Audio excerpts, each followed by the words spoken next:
प्रिय विद्यार्थी, आज के इस क्लास में आप सभी का स्वागत है और हम लोग कुछ बुनियादी बातें इकोसिस्टम पे बात किया जाएगा।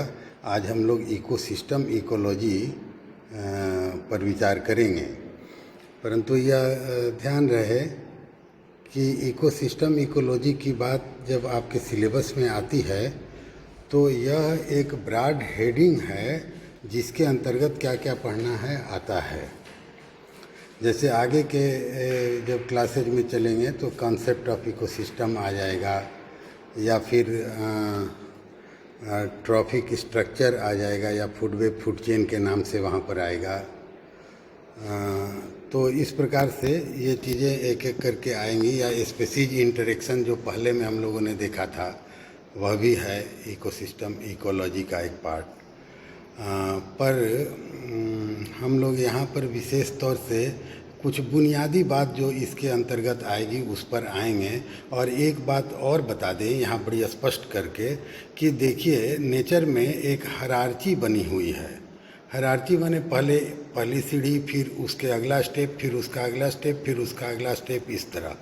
तो जब इस हायरार्कियल सिस्टम में आप चलते हैं तो छोटा से शुरू करते हैं। तो मान लीजिए एक सेल की कोई बात करता हो, उसके बाद वो टिश्यू की बात करता हो, फिर आर्गन की बात करता हो, फिर सिस्टम की बात करता हो, और तब फिर होल बॉडी का बात करता हो। ठीक है। तो इसी प्रकार से जब प्लांट इकोलॉजी की ओर दृष्टि डालेंगे तो एक तो इंडिविजुअल तक की बात आ गई सेल से चलने पर, और इंडिविजुअल से ऊपर जब चलेंगे तो जैसे इंडिविजुअल है तो उसके बाद पॉपुलेशन आ जाएगा। एक ही स्पेसीज के इवोल्यूशन यदि हुए तो एक ही स्पेसीज के यदि सारे पॉपुलेशन हुए तो वह सारे इंडिविजुअल गिवन एरिया में एक ही स्पेसीज के हैं तो वो पॉपुलेशन हो गया उसका। अब पॉपुलेशन से जब ऊपर बढ़िएगा तो कम्युनिटी आ जाएगा। ठीक है। जितने भी लिविंग ऑर्गेनिज्म हैं, किसी भी स्पेसीज के हों, प्लांट के हैं कि एनिमल हैं, इन बातों से कोई लेना देना नहीं है, सारे उसमें इंक्लूड हैं लिविंग ऑर्गेनिज्म। तो या फिर कम्युनिटी हो गया वहाँ पर गिवन एरिया में। और जब और ऊपर चढ़ेंगे तब फिर इकोसिस्टम आ जाएगा जिसमें सारे लिविंग ऑर्गेनिज्म, माने कम्युनिटी तो है ही। कम्युनिटी है तो population included, small circle, population bigger circle, community और बड़ा सर्किल हो गया, तो वो सर्किल जो है वो इकोसिस्टम हो गया। और जब इकोसिस्टम की बात करेंगे तो उसमें न सिर्फ सारे वो कम्युनिटी उसमें रहेगी, बल्कि उसके अलावा जो एबायोटिक फैक्टर रहेंगे वो भी उसमें आ जाएंगे, उनके बीच के इंटरेक्शंस होंगे वो भी वहाँ पर आएंगे। इस प्रकार से पूरा इकोसिस्टम में होने वाली प्रोसेसेज को ध्यान में रख के वह चीज़ चला जाता है, और इसी को खंड खंड करके हम लोग इकोसिस्टम इकोलॉजी के अंतर्गत पढ़ते हैं, जो इसके महत्वपूर्ण चीज़ें आपके सिलेबस में दी हुई है। तो यह एक कॉन्सेप्ट वाले लिहाज से यह ध्यान में रखिएगा कि जब इकोसिस्टम इकोलॉजी कहते हैं तो यह हायरार्कियल सिस्टम का ऊपर का हिस्सा है, टॉप लेवल का रैंक है। और तब फिर यह बायोटिक एबायोटिक दोनों कंपोनेंट और ऑल प्रकार के डायनामिज्म जो हैं, चाहे वह एनर्जी फ्लो हो, चाहे वह डिकम्पोजिशन हो, चाहे वह प्राइमरी प्रोडक्टिविटी हो या सेकेंडरी प्रोडक्टिविटी हो, ये सारी चीज़ें उसके अंदर आ जाती हैं।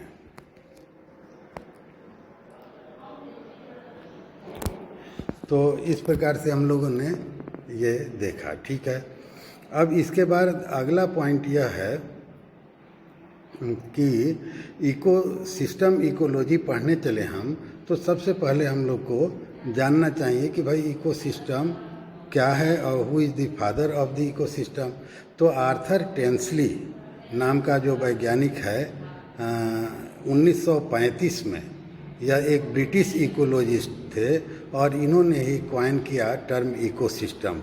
और इसका मतलब इन्होंने बताया कि the interactive system established between biocoinosis and their biotope, the environment in which they live.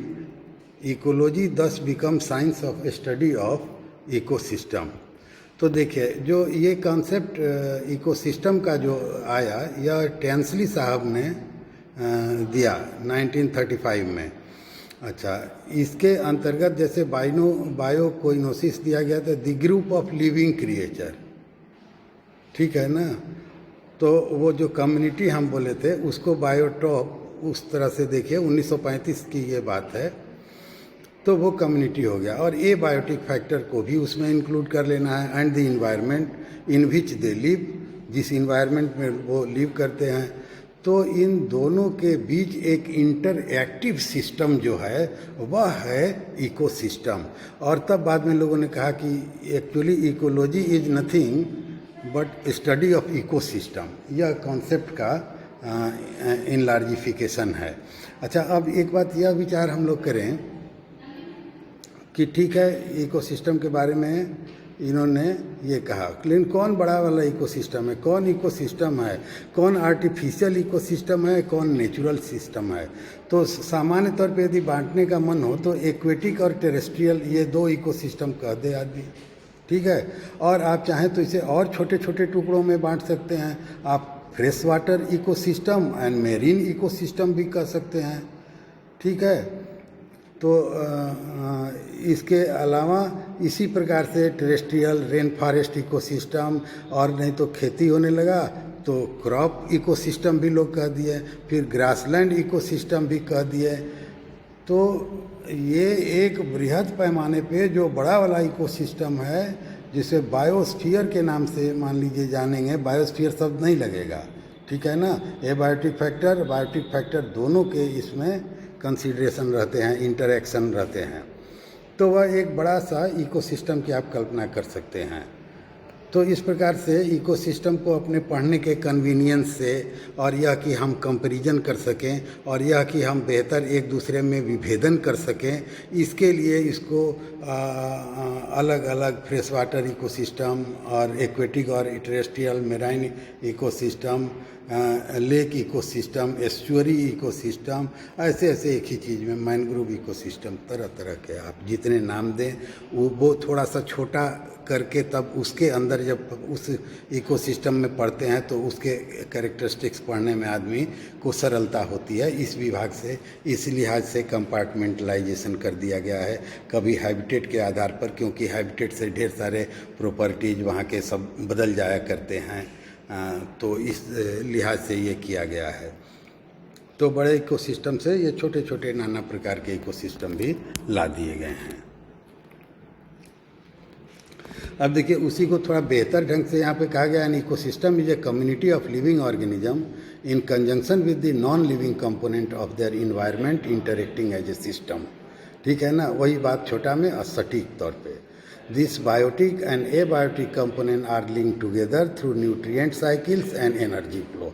अब देखिए चार चीज़ हमारे पास आ गया, biotic community, abiotic component, biotic component, abiotic component, energy cycle, energy flow, और न्यूट्रिएंट की साइकिल, एनर्जी फ्लो करता है, उसकी साइकिलिंग नहीं होती।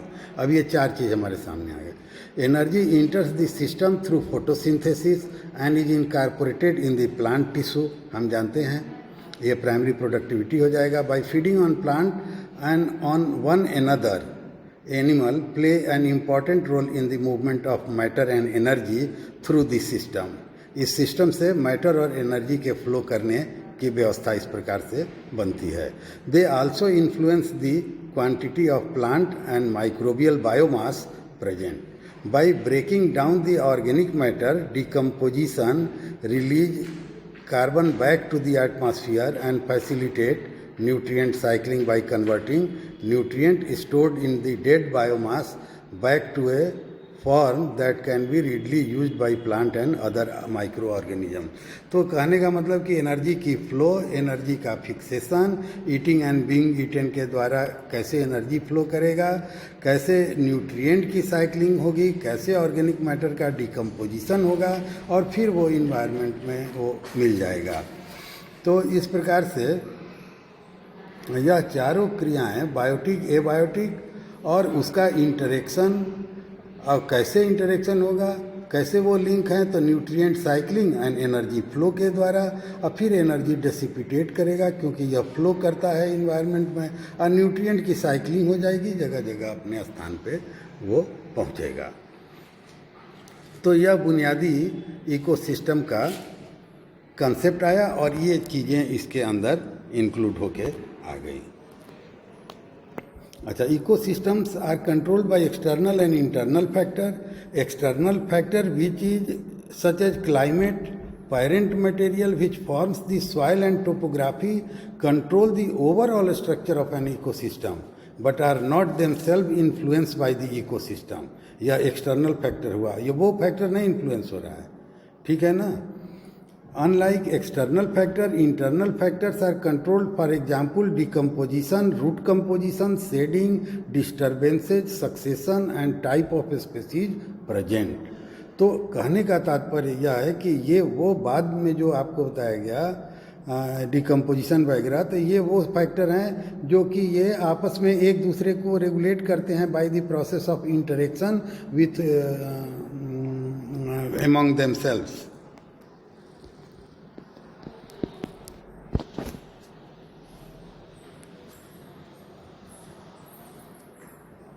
In aquatic system, the proportion of plant biomass that gets consumed by the herbivore is much higher. In trophic system, photosynthetic organism are the primary producer। अब देखिए, जो productivity ecosystem की जानने का मन करे तो उसके लिए क्या है भाई, तो फिर वो इकोसिस्टम का स्मॉल एक रूप आप लेंगे तो उसी में अध्ययन करेंगे तो वो आपको आसानी से समझ में आएगा और वो एस्टिमेट किया जा सकता है। In trophic system, photosynthetic organisms are the primary producer and the organisms that consume their tissues are called primary consumer। अच्छा, जो प्राइमरी कंज्यूमर है बाय द वे वही सेकेंडरी प्रोड्यूसर भी हो जाएगा। जैसे हर्बीवोर है तो भाई प्लांट में जो बायोमास था उसे वो कंज्यूम किया, तो कंज्यूम करने के बाद सबको वो रेस्पायर थोड़े कर दिया, तो उसके शरीर में भी तो वो चीज़ जमा हुए हैं, तो इस प्रकार से वह सेकेंडरी प्रोड्यूसर मान लिया गया। Organism which feed on micro bacteria and fungi are termed microbivores. Animal that feed on primary consumer carnivores कहा गया, are secondary consumer. Each of these constitute a trophic level. इस प्रकार से खाने वाला जो व्यवस्था है, ईटिंग एंड बीइंग ईटेन, इसके द्वारा एक ट्रॉफिक स्ट्रक्चर का निर्माण होता है। The sequence of consumption from plant to herbivore to carnivore forms a food chain. ये लीनियर है तो फूड चेन है, और यदि इंटरलॉकिंग पैटर्न है तो यह फूड वेब कहा जाएगा।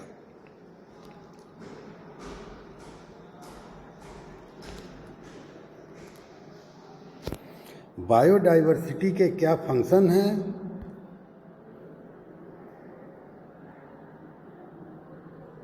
चलिए, ये मेडागास्कर और का एग्जाम्पल है, इससे हम लोग को नहीं कुछ करना है।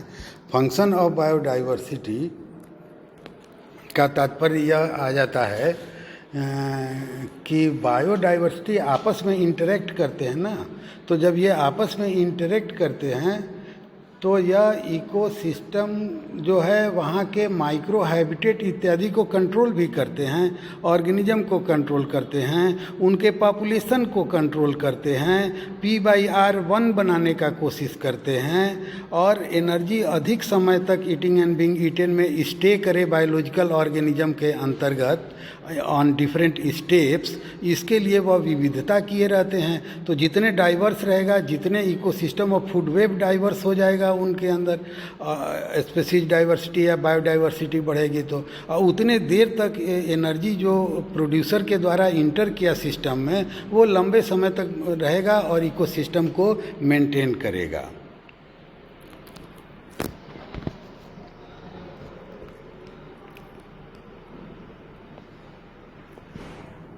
अच्छा, अब जो है biogeochemical cycling. Ecosystem continually exchange energy and carbon with wider environment.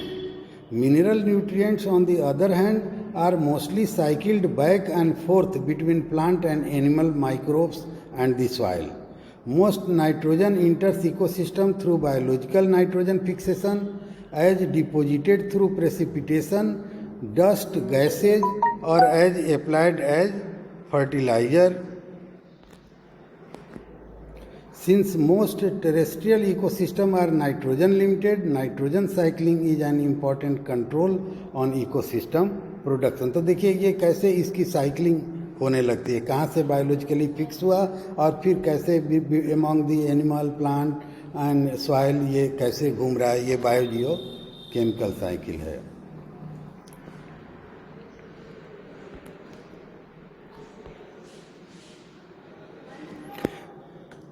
Phosphorus, sulphur, calcium, potassium, magnesium, manganese, ये सब inter ecosystem through weathering. As ecosystem as this supply diminishes and making phosphorus limitation more common in older landscape. Calcium and sulfur are also produced by weathering, but acid decomposition is an important source of sulfur in many ecosystems. Although magnesium and manganese are produced by weathering, exchange between soil organic matter and living cell account for a significant portion of ecosystem flux.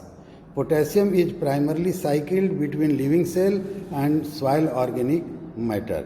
तो कहने का तात्पर्य है इस प्रकार से bio geochemical cycle के अंतर्गत ये जो वेरियस मिनरल्स हैं ये वेदरिंग के द्वारा कहाँ से ये इंटर करते हैं, फिर मूव करते हैं और फिर डिकम्पोजिशन के बाद बायोटिक ऑर्गेनिज्म में घूमने के बाद फिर डिकम्पोजिशन के द्वारा सॉइल में पहुंच जाते हैं.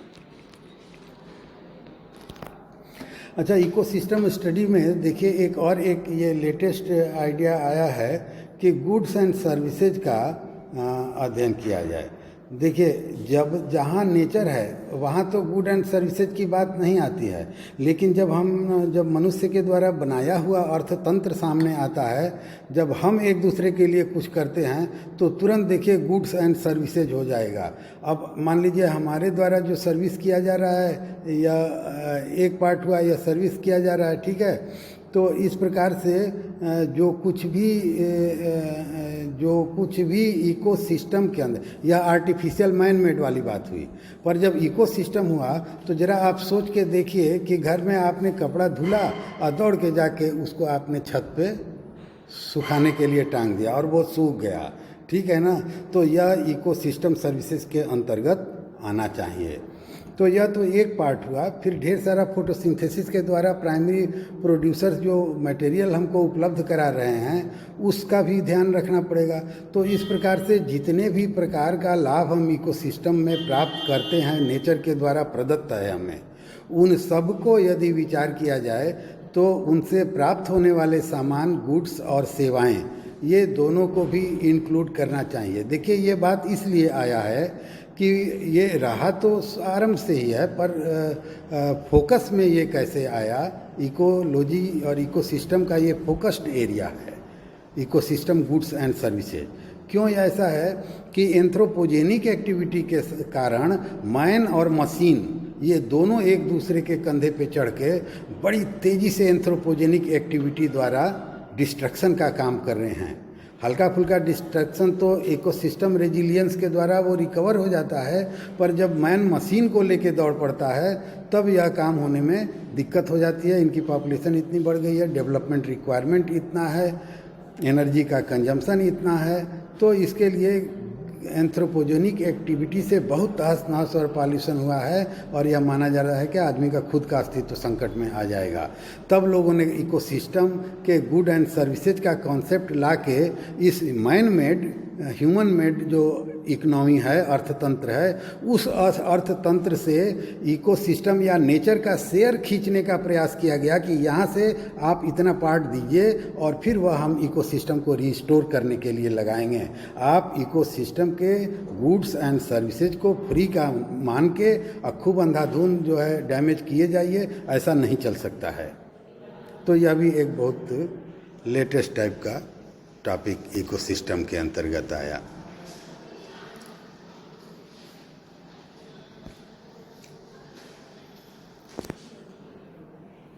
Energy flow.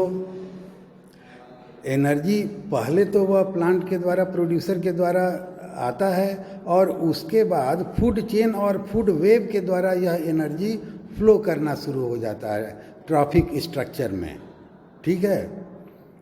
Through photosynthesis इंटर्स ecosystem through photosynthesis are incorporated into living tissue, transferred to other organisms that feed on the living and dead plant matter and eventually released through respiration. तो respiration तो एक part हुआ, अब उसमें decomposition भी होगा और डेट्रीशियस और डिकम्पोजर वाले जो रहेंगे ये दोनों भी इस काम को करते हुए एनर्जी को फ्लो कराते रहते हैं और अंततः डिकम्पोजर के द्वारा जो ढेर सारी एनर्जी रिलीज होगी वह एनर्जी इन्वायरमेंट में चली जाएगी और जितना बायोडाइवर्सिटी रहेगी उतना देर तक एनर्जी उस विविधता में घूमते रहेगी।